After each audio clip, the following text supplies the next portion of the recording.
Hello friends, welcome to my Bengali recipe hub. আমার Bengali recipe হাবে তোমাদের সকলকে ওয়েলকাম। আমার আজকের রেসিপি হচ্ছে ছোলার কাবাব। তো এই কাবাবটা আমি কিভাবে বানাই সেটা আজকে তোমাদের সাথে শেয়ার করব। তো চলো শুরু করি।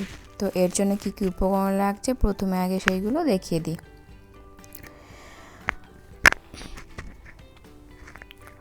তো দেখো, নিয়েছি আমি এখানে প্রথমে নিয়েছি হচ্ছে আদা, রসুন আর একটা ছোট সাইজের পেঁয়াজ, সাথে নিয়েছি একটা বড় সাইজের পেঁয়াজ কুচি করে নিয়েছি, ধনেপাতা কুচি, সাথে নিয়েছি বেসন, লাগছে কাঁচা লঙ্কা কুচি, গোটা জিরে, গরম মশলা গুঁড়ো, লাল লঙ্কা গুঁড়ো নিয়েছি আমি, স্বাদ মতো লবণ, পোস্ত নিয়েছি এখানে হাফ চামচ ধনে গুঁড়ো, হাফ চামচ জিরে গুঁড়ো,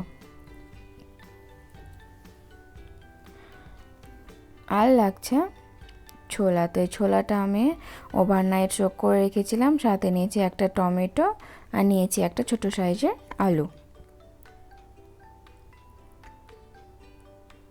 তো এটা আমি কিন্তু সেদ্ধ করে নেব।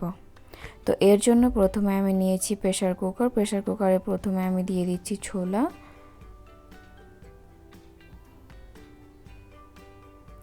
সাথে দিয়ে দিলাম আলু, টমেটো, আর দিয়ে দিব হচ্ছে রসুন, আদা আর একটা ছোট সাইজের পেঁয়াজ এখানে আমি দিয়ে দেব।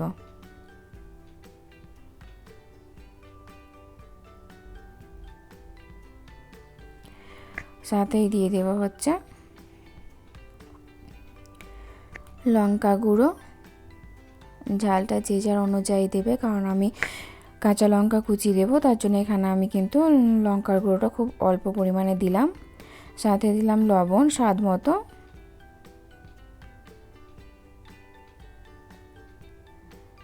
আর দেব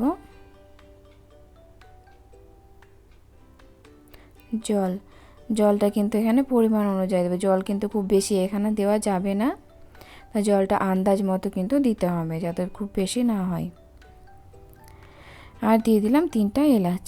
এবার আমি এইগুলো 6 থেকে 7টা সিটি দিয়ে এটা আমি ভালো করে বয়েল করে নেব। সাথে দিলাম আমি এখানে হাফ চামচ কাশ্মীরি রেড চিলি। তো 6 থেকে 7টা সিটি দিয়ে আমি কিন্তু এটা খুব ভালো করে সেদ্ধ করে নেব। তো দেখো, সেদ্ধ করা হয়ে গেছে। এবার এটা আমি একটা পাত্রে ঢেলে নেব।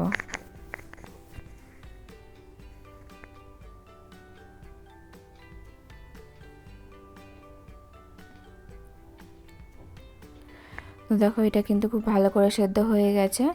সেদ্ধটা কিন্তু এইরকম হওয়া চাই যাতে হাতে চাপ দিলে কিন্তু এটা ভেঙে যায়। তো এটা আমি ঠান্ডা হওয়ার জন্য কিছুক্ষণ রেখে দেব।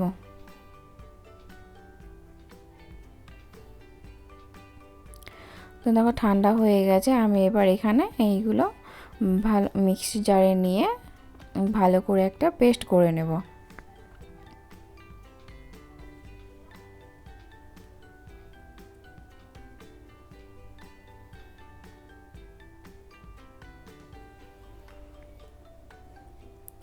তো দেখো, আমার পেস্ট করা হয়ে গেছে। সাথে আমি এখানে নিয়েছি যে আলু নিয়েছিলাম, সেটা আলুটাও পেস্ট করে নিয়েছি, এর সাথে আমি অ্যাড করে দিলাম। সাথে দিয়ে দিলাম 1 চামচ পোস্ত,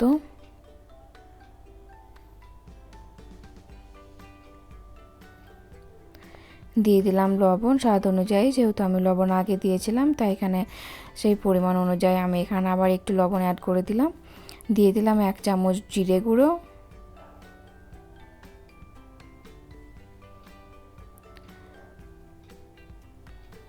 জিরে আর ধনে গুঁড়ো দিয়ে দিলাম এখানে হাফ চামচ মতো, দিলাম গরম মশলার গুঁড়ো,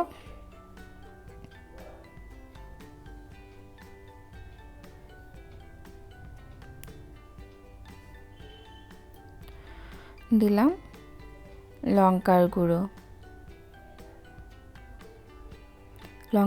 আমি আগেও অ্যাড করেছিলাম, এখানে একটু অ্যাড করে দিলাম। দিয়ে দিলাম পেঁয়াজ কুচি, তার সাথে দিয়ে দিব ধনেপাতা কুচি,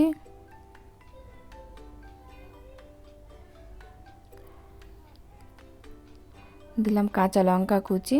ঝালটা যে যার অনুযায়ী দেবে, যে যেমন ঝাল খেতে পছন্দ করো।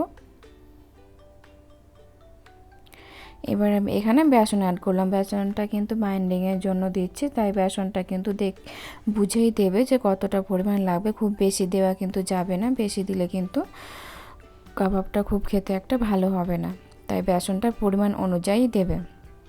তো এখানে 3 থেকে 4 চামচ মতো আমি বেসন দিয়ে দিয়েছি, সাথে আমি দিয়েছি 1 চামচ মতো চিনি। তো এটাকে খুব ভালো করে আমি মেখে নেব। মাখা আমার হয়ে গেছে, আমি কড়াইতে তেল দিয়ে দিয়েছি। তো তেলটা আমার গরম হয়ে গেছে। এখানে আমি গ্যাসের ফ্লেম কিন্তু লোতে করে দিয়েছি। এরপর আমি একে একে এগুলো কাবাবের শেপ দিয়ে আমি এগুলো কিন্তু ভালো করে ফ্রাই করে নেব।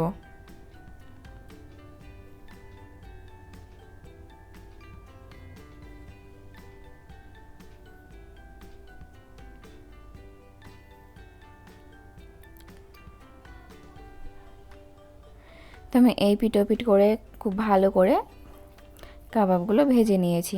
এবার এইগুলো আমি একটা পাত্রে তুলে নেব।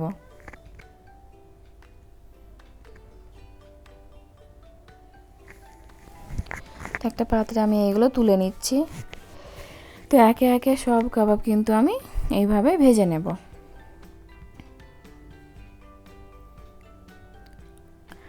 তো আমার আজকে ছোলার কাবাব কিন্তু রেডি। তো কেমন লাগলো অবশ্যই লাইক করে কমেন্ট করে বলো, আর ভালো লাগলে লাইক শেয়ার করে দিও, আর হ্যাঁ সাবস্ক্রাইব করে দিও।